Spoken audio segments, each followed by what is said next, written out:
بسم اللہ الرحمن الرحیم۔ ہم سماعت کر رہے ہیں کلمہ طیبہ کا پہلا حصہ، جزء اول، لا الہ الا اللہ۔ اللہ کے سوا کوئی عبادت کے لائق نہیں۔ قرآن عظیم میں ایک جگہ نہیں بلکہ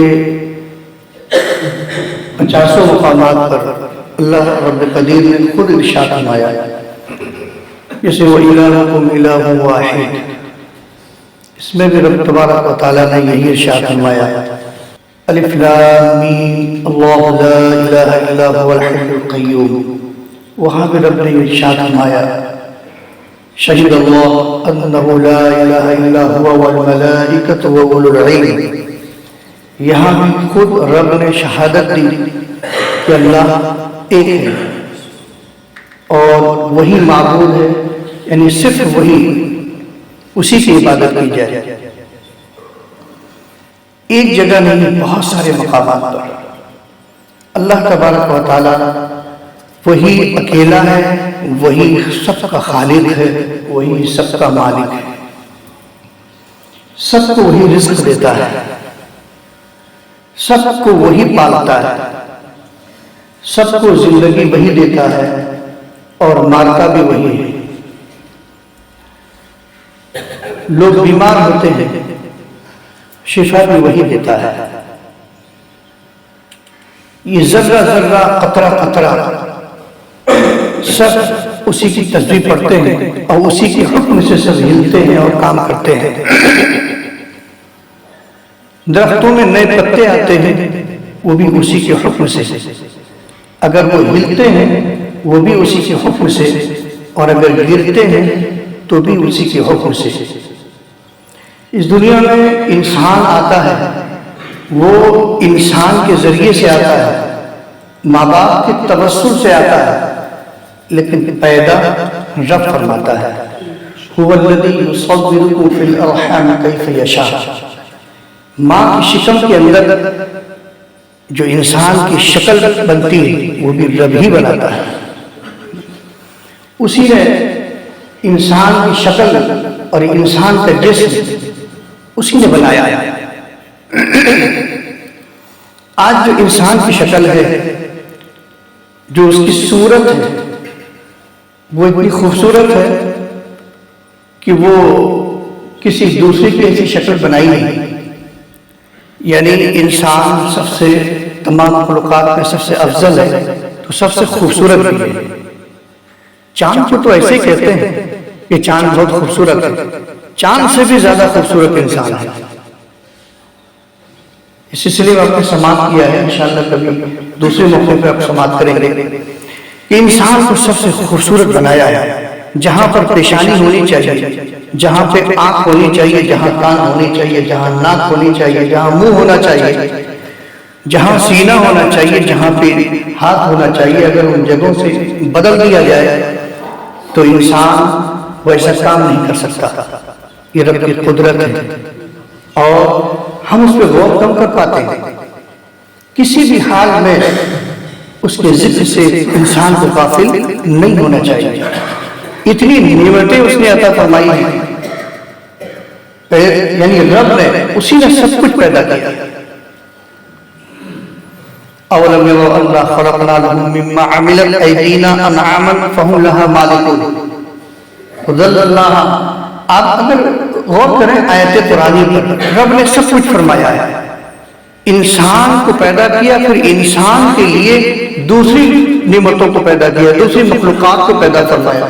یہاں تک کہ جتنے بھی ہم جانور دیکھتے ہیں ان میں رب نے خود ہی ارشاد فرمایا کہ ہم نے ان میں کچھ ایسے بھی بنائے ہیں جس سے تو سواریوں کا کام لیتے ہیں، انہی میں ہم نے کچھ ایسا بھی بنایا ہے تمہارے لیے حلال کیا، تم اسے ذبح کر کے اس کے گوشت کھاتے ہو۔ یہ رب ہی نے فرمایا ہے اور رب ہی نے پیدا فرمایا ہے۔ ہمیں ہر حال میں ہر وقت اس کا ذکر کرنا چاہیے۔ قل اللہم مالک الملک تؤتی الملک من تشاء۔ سب کا مالک وہی ہے، سب کا بادشاہ وہی ہے، وہ جسے چاہے ملک دے دے، جس سے چاہے لے لے۔ حقیقی تو بادشاہ وہی ہے۔ تولج اللیل فی النہار وتولج النہار فی اللیل وتخرج الحی من المیت۔ رات کو دن میں اور دن کو رات میں، رات سے دن، دن سے رات، وہی پیدا فرماتا ہے، وہی کر دیتا ہے.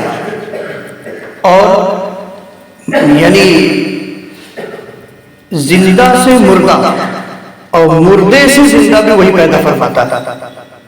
اب کوئی یہ کہہ سکتا ہے کہ یہ زندہ سے مردہ، مردے سے زندہ، جلدی میں سے مردے سے انڈا، انڈا وہ مردہ ہے، لیکن پھر اسی انڈے سے پھر مرغی، پھر اسی مردے سے پھر زندہ.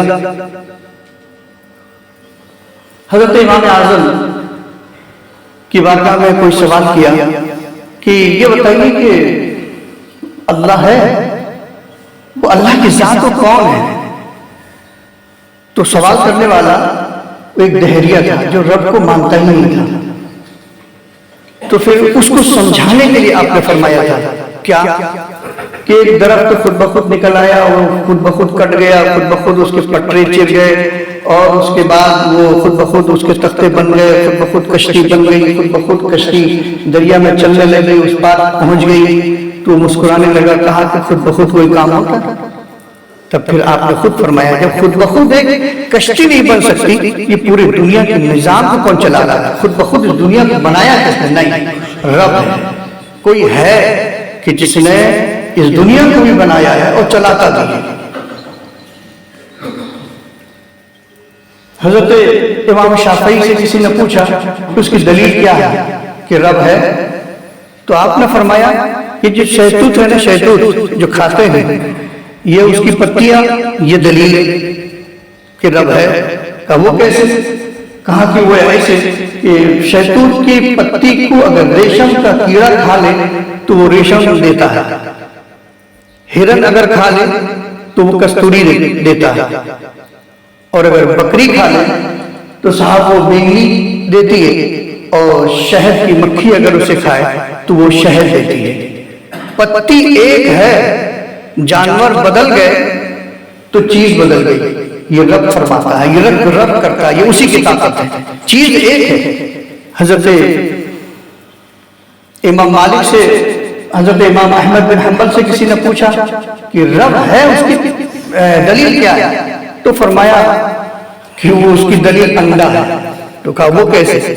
کہا کہ وہ انڈا کہ آپ دیکھئے کہ وہ اندر زردی ہے، اس کے اوپر سفیدی ہے، اس کے اوپر چھلکا ہے، بالکل بند ہے، لیکن اسی کے اندر چوزا تیار ہوتا ہے. اور سب کچھ بند ہے، جہاں پہ ہوا بھی نہیں جا سکتی، لیکن اس کے اندر بھی چوزا زندہ رہتا ہے. یہ کون کرتا ہے؟ یہ دلیل ہے، یہ ثبوت ہے کہ رب ہے، کوئی ہے اور جو ایسا کرتا ہے. اور حضرت امام مالک سے کسی نے پوچھا کہ رب ہے، ایک ہے، تو اس کی کیا دلیل ہے؟ تو حضرت امام مالک فرماتے ہیں کہ اس کی دلیل یہ ہے کہ ہر انسان اس کی دلیل ہے. کہا وہ کیسے؟ کہا کہ وہ کہ پوری دنیا میں الگ الگ مقامات پر لوگ بستے ہیں، کوئی کہیں بستا ہے، کوئی کہیں رہتا ہے، سب کی زبانیں الگ ہوتی ہیں. منہ ایک ہے، اس کے اندر جو گوشت کا لوتھڑا، جو زبان جسے ہم کہتے ہیں، وہ بھی ایک ہے، ہونٹ ایک ہیں، لیکن عرب میں کوئی پیدا ہوتا ہے تو بچہ عربی بولتا ہے، اگر انگلینڈ میں پیدا ہو تو وہ انگلش بولے، ہمارے یہاں کوئی پیدا ہو تو اردو یا ہندی بولے. تو یہ زبان ایک، ذہن ایک، انسان ایک، سب کچھ ایک، زبان الگ. یہ کیا؟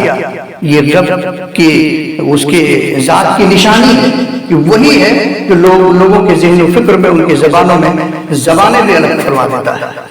تو رب ہے، اس کا ذکر ہم کس طرح سے. آپ نے دیکھا ہوگا، ایک بات آخری بتاؤں کہ آپ نے ایک چیز دیکھی ہوگی، کبھی کبھی میں بارہا اس بات کو دہراتا ہوں کہ آم کے پتے کو آپ نے دیکھا ہوگا، پیپل یا اسی طرح کے بڑے پتے کو آپ نے دیکھا ہوگا کہ کبھی کبھی وہ جب نیچے گرتا ہے اور وہ سوکھ جاتا ہے تو کبھی ایسا سے ہوتا ہے اس کے اوپر کے جو پتلی کھال ہوتی ہے وہ نکل جاتی ہے، کبھی بالکل پتے میں بالکل جالی آپ کو نظر آتی ہے، جو اس کے اندر جو نسیں ہوتی ہیں بہت مہین باریک باریک. آپ بتائیے کہ ایک تنا ہوتا ہے، جڑ ہے، وہاں سے اس کو غذا، اس کی خوراک کا رب نے انتظام فرمایا، پتے کی خوراک کا انتظام فرمایا ہے کہ رب درخت کی جڑ سے اس کو خوراک مل رہی ہے، وہ پتا کہاں ہے؟ بہت دور، بہت اونچے پر ہے، اور وہ اس کے اندر کتنی مہین مہین نسیں ہیں، وہ پائپ جیسی، اس کو رب غذا دیتا ہے۔ جب وہ الگ ہٹتا ہے اور وہ جالی نظر آتی ہے، تب یہ خدا کی قدرت آپ دیکھیے کہ ان پتلی پتلی مہین مہین نسوں کے ذریعے انہیں غذا رب عطا فرماتا ہے۔ یہ وہی رزاق ہے، سب کو وہی رزق دیتا ہے۔ ہم اس کا ذکر کرتے رہیں، ہم اس کی عبادت کریں، ہم اس کی وحدانیت اور اس کی رزاقیت کو مانتے ہوئے ہم دعا کرتے رہیں، وہ ہر کچھ ہمیں عطا کرنے والا ہے۔ ہر جائز چیز ہم اس کی بارگاہ میں ہم مانگیں، اور رو رو کر گڑ گڑا کر ہم شفا مانگیں، ہم رزق مانگیں، ہم ترقی مانگیں، ہم مشکل کے وقت میں اسی کو پکاریں، اور مشکل گھڑی میں ہم جب اسے رو کر یاد کرتے ہیں تو پھر اس کی نگاہ رحمت جب انسان کی طرف ہوتی ہے تو اس کے بگڑے کام بنتے ہوئے نظر آتے ہیں۔ اس لیے ہمیں یہ چاہیے کہ ہم رب تبارک و تعالیٰ کا ذکر کرتے رہیں اور اس کی عبادت کرتے رہیں۔ اللہ راضی ہو جائے تو سب کچھ بہتر ہو جائے۔ اللہ قدیر کی بارگاہ میں دعا بار الہ ہم تمام لوگ تیری عبادت کرتے رہنے کی توفیق عطا فرما۔